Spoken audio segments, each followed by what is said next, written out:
আওয়ামী লীগ ক্ষমতা হারানোর পরে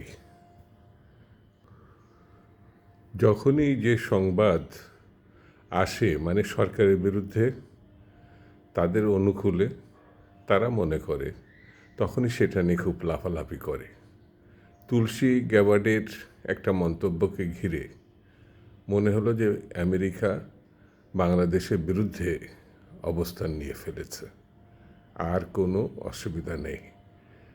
এবার ভারতের সহায়তায় আমেরিকার বিরুদ্ধে মানে আমেরিকার বিরোধিতায় আওয়ামী লীগ আবার ক্ষমতায় চলে আসবে, হাসিনা আবার প্রধানমন্ত্রী হবে।